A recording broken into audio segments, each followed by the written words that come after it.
Hello, আসসালামু আলাইকুম guys, কেমন আছেন সবাই? আমি লন্ডন হনস্লো হেস্টন হাইট হোটেলের লবি আউটডোর গার্ডেন থেকে বলতেছি। আমি আছি এখানে, আমার কলিগ আছে সাজ্জাদ বিন নাইম। আজকের ভিডিওর যে মূল প্রতিপাদ্য বিষয় সেটা তো আপনারা দেখতেই পাচ্ছেন। আমাদের দেশে ধরেন আপনি বিভিন্ন ধরনের গাছে বড়ই হতে দেখেন না, ডিফারেন্ট ডিফারেন্ট টাইপের বড়ই, বিভিন্ন ধরনের জাতের কলা। তো এটা হচ্ছে অ্যাপেলের একটা জাত, ওদের ইংল্যান্ডের নিজস্ব একটা অ্যাপেলের জাত। তো দেখেন কি পরিমাণে অ্যাপেল ধরছে। এটা সাইজটা একটু ছোট হয় কিন্তু টেস্ট সেম অ্যাপেল একদম। আপনি কোনোভাবেই ডিফারেন্স করতে পারবেন না যে এটা অ্যাপেল না। সাইজটা একটু ছোট বাট টেস্টটা একদম সেম অ্যাপেলের মতো। পুরা গাছে সেরকমভাবে ধরে আছে, দেখেন নিচে পড়ে আছে, কিছু কিছু ওইদিকে ছড়ায় ছিটে আছে, কিন্তু এগুলো ওরা কেউ খায় না।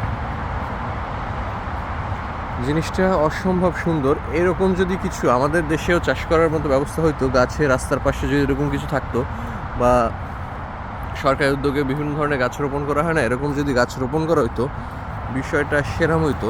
ফলও পাইতাম, গাছের সৌন্দর্যও বৃদ্ধি হইতো। এই জায়গার বেশ ফল কয়টা বড় বড় হয়েছে, কিন্তু এটার জাতটাই হচ্ছে ছোট। এটা একটু ছোট টাইপেরই হবে, বাট ইটস ডিফারেন্ট এবং লুকস সো গুড। আল্লাহর কি রহমত, দেখছেন কত সুন্দর। পুরো গাছ অ্যাপেল ধরে আছে, নিচে পড়ে আছে, পচে যাচ্ছে, কিন্তু কেউ খাচ্ছে না। তো এখান থেকেই বিদায় নিচ্ছি, দেখা হবে নতুন কোনো জায়গায়। ততদিন পর্যন্ত ভালো থাকবেন, সুস্থ থাকবেন।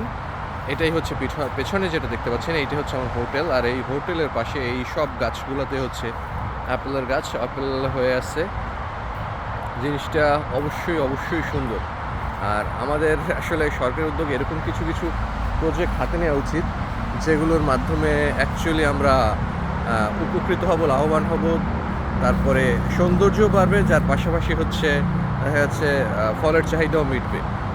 এই ভিডিওটায় আমি এই বিষয়টাই উল্লেখ করতে যাচ্ছিলাম যে মানুষ চাইলে এমন এমন কিছু ক্রিয়েট করতে পারে যেটা তার প্রয়োজনের কাজও করবে এবং অক্সিজেনও দিবে, গাছের মাধ্যমে সৌন্দর্যও বৃদ্ধি হবে।